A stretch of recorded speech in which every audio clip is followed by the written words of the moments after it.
And now we're out. Oh, I brought it back in. Here we go. Hey, what's up? This is Laidback Luke, DJ and producer, Kung Fu athlete, and dedicated dad. I saw so much hate on this DJ mix, I needed to double check it myself. I got that coca.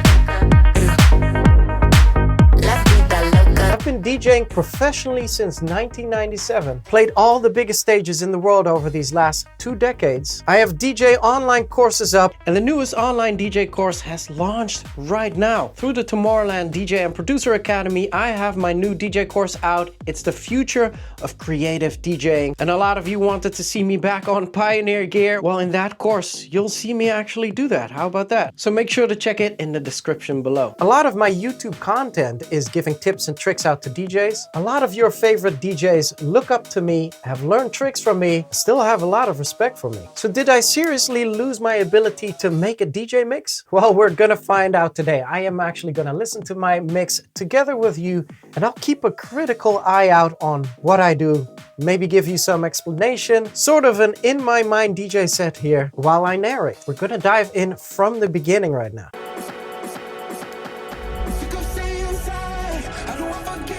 Nervous though, because this is my new setup, right?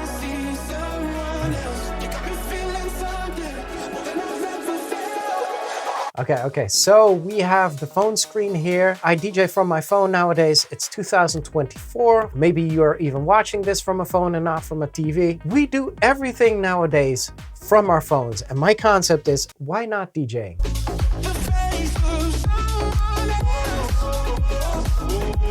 Oh, I had a comment here. Someone said, oh, I could see on the phone screen you pressed that hotkey button some milliseconds too late. Haha, there's a mistake. And I'm like, but the fader wasn't even open yet. What do you mean? So you weren't able to hear the music yet, and yet this is a mistake, right? Honestly, on a dance floor, or if you're dancing to this, you wouldn't hear this. I would just be mixing in. And so no mistake there.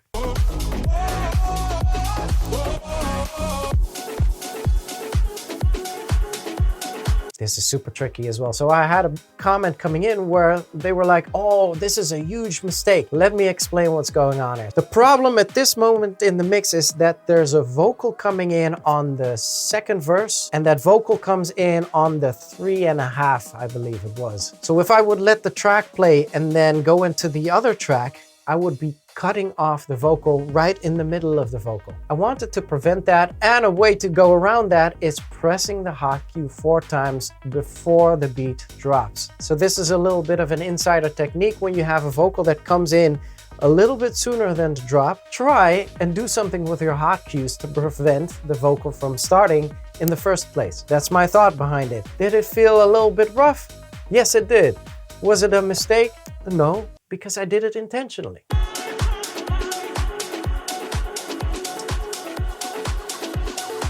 Switching to transport mode here.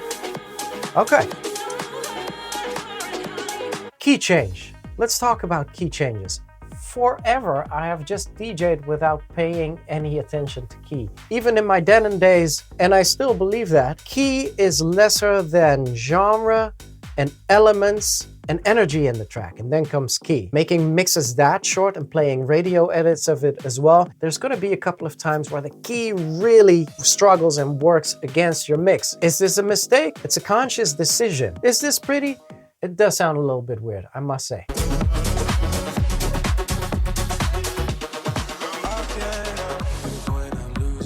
Oh, tricky. So the hotkey says on the yellow 3 before, and the V stands for vocal. And so this means I need to count 3 before the drop hits. 1, 2, 3, 4, and then the vocal begins, which is a tricky one. And I nailed that. Hey, shout out to me. Okay, so I'm probably gonna mix in here. Okay.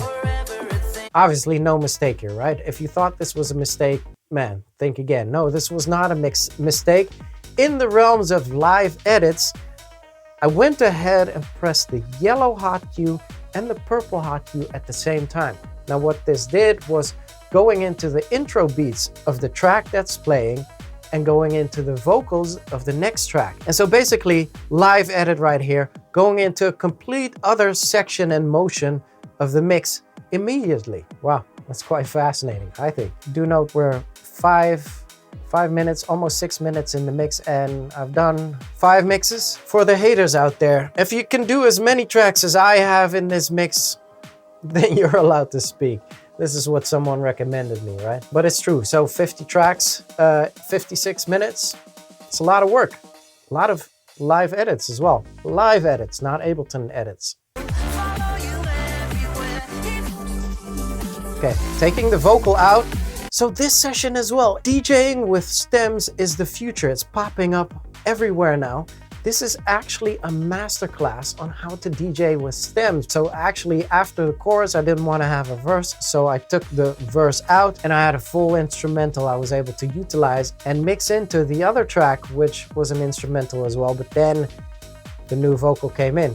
So there's thought behind this, and there's decades of DJ experience behind this as well. Don't let the setup fool you. Okay, so we're gonna go into the tricky section. I will explain what was so tricky about it, and especially how to save yourself out of this live. If you like me reviewing my own DJ mix, or diving into my mind for that matter, make sure to hit me with that like button, press subscribe as well. I can make DJ tutorials and DJ videos forever. Hit that notification bell to not miss out on all the future videos that I'm gonna make. And let's continue as we go into this tricky section, which I'll happily explain you more about.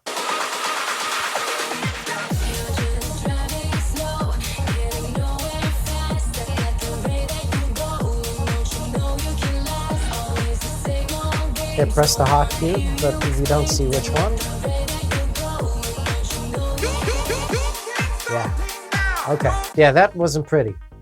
For some reason, I was pressing the 2 hotkeys. They weren't going at the same time. Hey, but don't forget, this is live DJing. Let's rewind.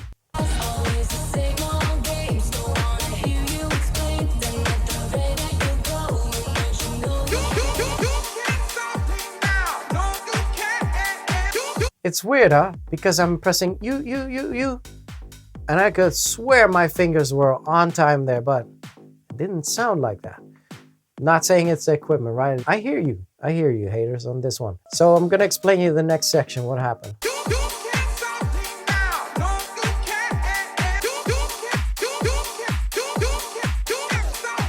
I was trying to do the hot cue and press the stop button, which on the mix store, the regular mix store, it's not possible unless you touch the phone screen. And when I did, and now I am blaming the software, it hadn't fully loaded yet, so I'm missing a little piece of audio. And I've been having so much fun with the Mix Store Pro, because this is actually what I do live as well. Not choppy like this, but seamless like this, where it's now I get to play with it.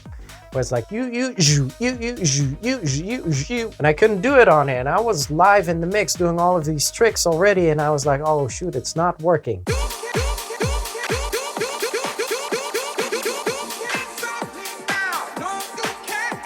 I've repeated this little piece, and for some reason, I feel like I'm on beat, but then when you see it on the actual waveforms, it looks like I'm a little bit late. Maybe you could close your eyes for a moment.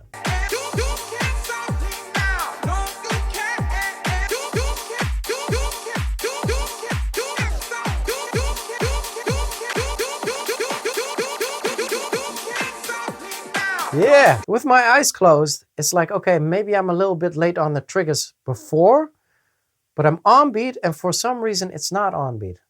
Puzzling.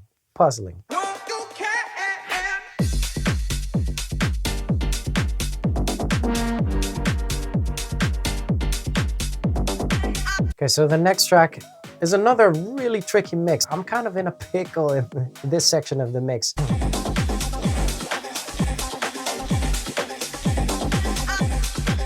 This is not a mistake, right? This is filtering out live, boom, check, on the dance floor whenever you take the bass EQ out, or when you filter a track, it gives extra energy on a dance floor. So when you're dancing, it's like, oh, okay, we're back.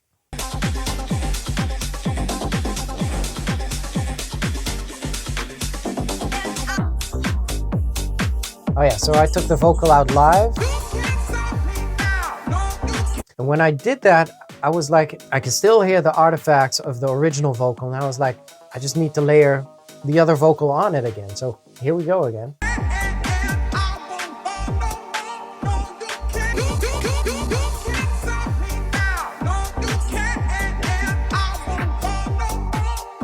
Okay, taking the beats out live. So now it's just the vocal and the melody. This is now a live mashup, right? Where the instrumental of the other track is going and we have the vocal without beats going next to it. This is not an Ableton edit. Would have been much cleaner that way, much easier to mix, but this is live. All of these are sometimes happy accidents for me as well. Okay, so it's this little piece, putting the vocal back in, but I wanted it to drop into something different, I think. Because we're not going to stay here. There we go. And now we're out. Oh! I brought it back in. Here we go.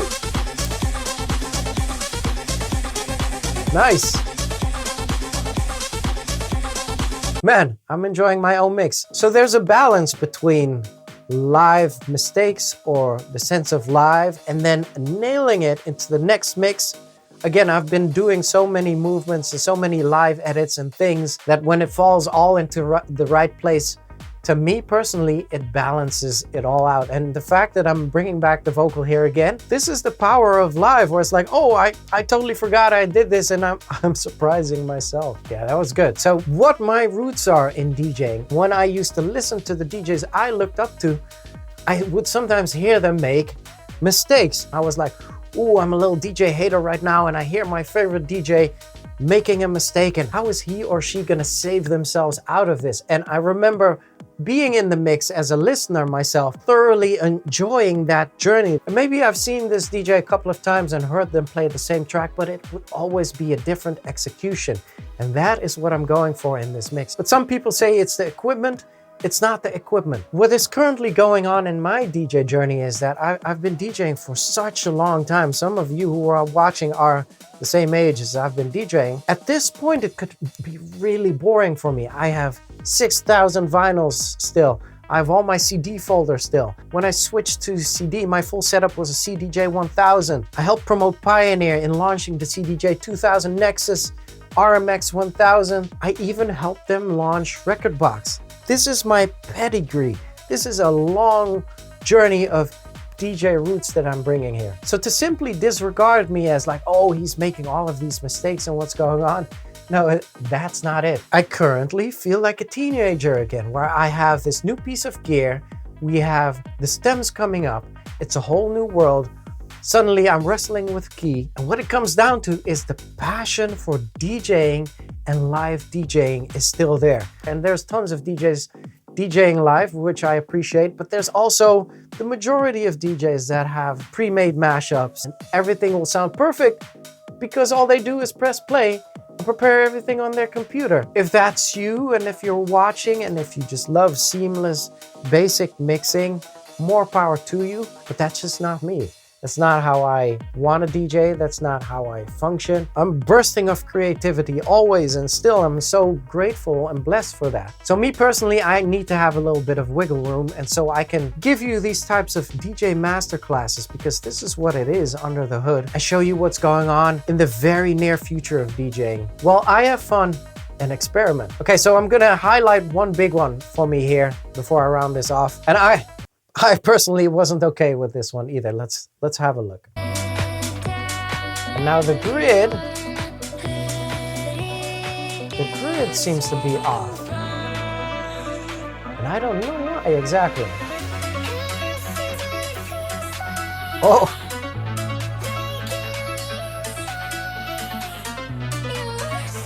And I'm putting my finger up. Okay, so what happened here? This is honestly my mistake. I thought we were 2 down in the track, 2 down in key. So I was in the mix and I don't know what happened with the grid there. I was like, what's going on? And before I knew it, I was like, oh, I need to shift that vocal up 2. So I shifted it up 2 and I was like, this doesn't sound right. And I was like, shoot, it's not up 2. I need to go down 2 actually. And that's why I put my finger up. I was like, I caught it. So for a good couple of seconds, we were 4 keys too high, and then I transposed it down again. My mistake. So, but by now we're 26 minutes in the mix. And honestly, I didn't have time to do the whole mix, a new tight schedule, you know.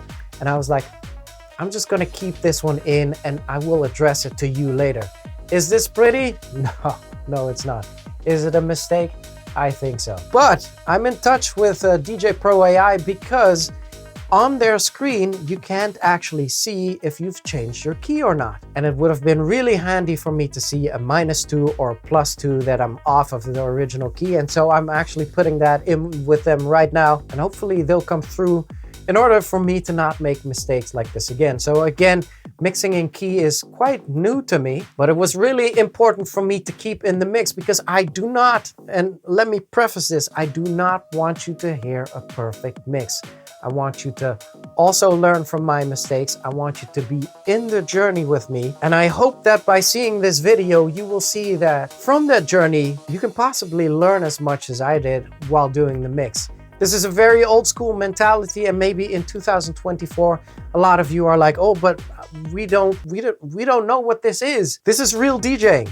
This is live DJing. This is also a DJ that's human, that makes a couple of mistakes here and there, but also nails a couple of really awesome live mashups. And just as a reminder, my new DJ course is now online through Tomorrowland Academy, the future of creative DJing. Will you join me into the future? Make sure to check the link down below. Make sure to leave your thoughts down in the comments below. I love interacting with you also in the comments. This was fun to do. Do you want to see more? Obviously, there's gonna be an In My Mindset with this bad boy. I'm planning on it. First, getting the bugs out a little bit. So stay tuned for that. For the people who do get it, make sure to keep on live DJing because that's where the fun is, even after DJing as many years as I have. Thank you so much for watching. I was Laidback Luke. Catch you back here for the next one. Until then, L's up, rave safely, and salute.